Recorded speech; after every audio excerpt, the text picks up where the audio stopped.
Hello, this is Akshat Pathak and आज हम JEE mains 2026 के जो बच्चों ने टफ समझ के क्वेश्चंस छोड़ दिए हैं उसको हम सॉल्व करने का प्रयास करते हैं। Actually these are pretty easy questions, but क्या है कि बच्चे थोड़ा सा पेपर प्रेशर में डर जाते हैं वगैरह वगैरह, तो उसके कारण ये क्वेश्चंस छोड़ देते हैं। अब जो जेई मेंस 2026 के जनवरी अटेम्प्ट का एनालिसिस है वो हमें ये बताता है कि जो करंट इलेक्ट्रिसिटी टॉपिक है और जो इलेक्ट्रोमैग्नेटिक इंडक्शन है, ये जो टॉपिक्स हैं इनके जो क्वेश्चंस हैं वो बहुत हाई परसेंटेजेस में आए हैं। जो हमारे पास पिछले कुछ साल के ट्रेंड के हिसाब से हम देखें तो बहुत ज़्यादा हाई परसेंटेजेस में आए हैं। तो आज से हम करंट इलेक्ट्रिसिटी का टॉपिक का सीरीज स्टार्ट करने जा रहे हैं। यहाँ पे मैं आपको पूरे 2026 के PYQ स्टार्ट कराऊंगा एंड देन फॉलोइंग चैप्टर्स की भी सॉल्व कराऊंगा। अच्छा, हम देखते हैं कि ये 28 जनवरी को आया हुआ एक सवाल है। क्या कह रहा है कि हमारे पास both the two cells having the same EMF E, हमारे पास दो सेल हैं जिसका EMF E है और उन दोनों का इंटरनल रेजिस्टेंस R है। The current passing through the external resistance is 6 ohm। एक एक्सटर्नल रेजिस्टेंस है, उससे करंट पास हो रहा है, वो सेम है जब हमारे पास दोनों सेल्स कनेक्टेड हो या तो पैरेलल में या तो सीरीज में। मतलब हमारे पास सेल्स या तो सीरीज में कनेक्टेड हो या तो पैरेलल में कनेक्टेड हो। जो हमारे पास एक्सटर्नल रेजिस्टेंस से करंट जा रहा है दोनों केसेस में वो हमारे पास सेम आ रहा है। अच्छा, द इंटरनल रेजिस्टेंस इज, अब हमको क्या निकालना है कि इंटरनल रेजिस्टेंस निकालना है। इस चीज़ को हम बहुत इजी तरीके से सॉल्व कर सकते हैं। कैसे कि हम एक पूरा सीरीज का कनेक्शन का सॉल्व करें, हम पहले पूरा एक बार पैरेलल कनेक्शन का सॉल्व करें उसके बाद, एंड देन हमारे पास जो एक्सटर्नल रेजिस्टेंस के थ्रू करंट जा रहा है उन दोनों को इक्वेट कर दे, जो कि क्वेश्चन में बोला भी है इक्वल है। तो उससे हमारे पास क्या आएगा, एक इक्वेशन आएगा एंड उसके थ्रू हम क्या कर सकते हैं, आगे इंटरनल रेजिस्टेंस फाइंड कर सकते हैं। चलिए देखते हैं कैसे। तो हमारे पास जो सीरीज कनेक्शन अगर मेरे को पहले सॉल्व करना है तो सीरीज कनेक्शन सॉल्व करने के लिए मैं कैसे कर सकता हूं कि सबसे पहले सीरीज डायग्राम बना देता हूं। These are cells and this is external resistance. ये हमारे पास इंटरनल रेजिस्टेंस है तो इसको हम स्मॉल r दे देते हैं।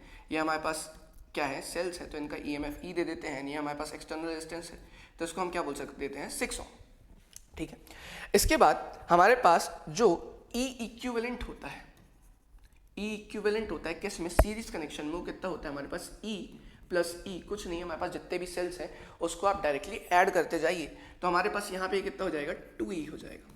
अच्छा, इसके बाद हमारे पास जो रेजिस्टेंस होता है सीरीज कनेक्शन में वो कितना होता है, R plus R, that is 2R।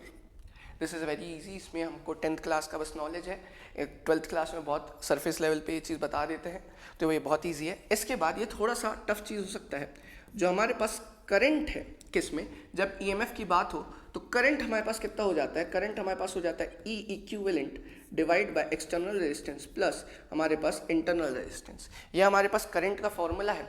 तो अगर हम सीरीज के लिए इसी चीज़ को सॉल्व करें तो सीरीज के लिए यही फॉर्मूला करंट का कितना हो जाएगा, E इक्विवेलेंट हमारे पास 2E आया है डिवाइड बाय हमारे पास जो एक्सटर्नल रेजिस्टेंस इज 6 प्लस हमारे पास यहाँ पे टोटल इक्विवेलेंट इंटरनल रेजिस्टेंस कितना निकल के आया है, 2R।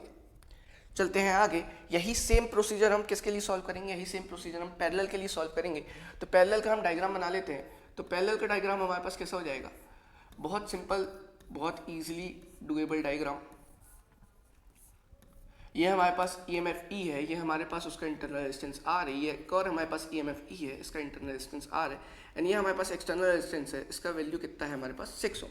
अब बस हमारे पास क्या है कि यहाँ पे जो EMF इक्विवेलेंट का फॉर्मूला होता है किसके लिए, पैरेलल के लिए, वो थोड़ा सा टफ होता है। क्या होता है इक्विवेलेंट EMF का फॉर्मूला पैरेलल के लिए, हमारे पास होता है E1/R1 प्लस E2/R2, ये सारे इसके इंटरनल रेजिस्टेंस है, plus E3/R3 plus so on EN/RN divide by 1/R1 plus 1/R2 plus 1/R3 plus so on 1/RN तक। अगर हम देखें तो हमारे पास कुल मिला के दो सेल्स हैं तो हमारे पास E इक्विवेलेंट कितना हो जाएगा, E और उसका internal resistance upon R plus E और उसका internal resistance R divide by 1/इंटरनल रेजिस्टेंस प्लस 1/इंटरनल रेजिस्टेंस। यहाँ से हमारे पास E इक्विवेलेंट का अगर हम फॉर्मूला देखने जाए तो ये कितना हो जाएगा, हमारे पास हो जाएगा 2E/R divide by 2/R, R से R गया, 2 से 2 गया, हमारे पास E इक्विवेलेंट का फॉर्मूला कितना है, वैल्यू कितना आ गया, हमारे पास E आ चुका है। अब पैरेलल कनेक्शन में जो हमारे पास रेजिस्टेंस का वैल्यू होता है इक्विवेलेंट, वो कितना होता है, 1/R equivalent is equals to 1/R1 plus 1/R2 and then so on. हमारे पास कुल 2 इंटरनल रेजिस्टेंस है, इसलिए हम खाली 2 का लिखेंगे। तो ये कितना हो जाएगा 1/R equivalent is equal to 1/R plus 1/R। अब अगर हम देखना चाहें तो R इक्विवेलेंट का वैल्यू यहाँ से कितना हो जाएगा R/2। क्यों? क्योंकि ये हमारे पास कितना निकल के आया है 2/R। तो अगर हम R इक्विवेलेंट को उल्टा करेंगे तो ये भी चीज़ उल्टा हो जाएगा, तो R/2 निकल के आ जाएगा। अब सेम करंट का फॉर्मूला अगर हम लास्ट जो मेथड था उससे लगाएं तो ये कितना हो जाएगा हमारे पास current in parallel is equals to E equivalent divide by external resistance plus internal resistance. अच्छा, अब अगर हम यहाँ से I इन पैरेलल निकालने की कोशिश करें तो करंट हमारे पास कितना निकल के आया है, E निकल के आया है, तो हम E रखेंगे। एक्सटर्नल रेजिस्टेंस कितना है 6 और हमारे पास इंटरनल रेजिस्टेंस का वैल्यू कितना है, इंटरनल रेजिस्टेंस का वैल्यू हमारे पास आया है R/2, तो R/2 हम रख देंगे। ये हमारे पास किसका वैल्यू आ गया, करंट इन पैरेलल का, और ये हमारे पास किसका वैल्यू है, करंट इन सीरीज का। अब यहाँ पे क्वेश्चन में खुद बोल रहा है कि जो हमारे पास एक्सटर्नल रेजिस्टेंस 6 ओम से जो करंट पास हो रहा है वो कैसा है, सेम है। अगर हम पैरेलल या सीरीज दोनों में निकालें तो यहाँ हमारे पास सीरीज में करंट है, वहाँ पे हमने पैरेलल में करंट निकाला है। ये क्योंकि ये दोनों सेम है तो इसको हम सॉल्व करते हैं। तो IS is equals to IP, ये क्या है क्वेश्चन में गिवन है। तो IS हमारे पास कितना निकल के आया है 2E/6 plus 2R is equals to IP हमारे पास कितना निकल के आया है, IP is E/6 plus R/2, E/6 plus R/2। अगर हम इसको सॉल्व करें तो ये हमारे पास कैसा हो सकता है 2E/6 plus 2R is equals to 2E/12 plus R। कुछ नहीं, हमने यहाँ पे LCM ले लिया है, देन 2 हमने ऊपर भेज दी, 2 से 2 चला गया, ये हमारे पास कितना हो गया 1/6 plus 2R is equals to 1/12 plus R। अब क्योंकि हमारे पास दोनों इक्वेशंस हमारे पास न्यूमरेटर में इक्वेट हो रही है तो डिनोमिनेटर में भी इक्वेट होगी, तो 6 plus 2R is equals to 12 plus R। कुछ नहीं करेंगे, हम R को इधर भेजेंगे, 6 को इधर भेजेंगे, तो हमारे पास कितना हो जाएगा 2R minus R is equals to 12 minus 6। यहाँ से हमारे पास ये कितना आ जाएगा R इज इक्वल्स टू 6।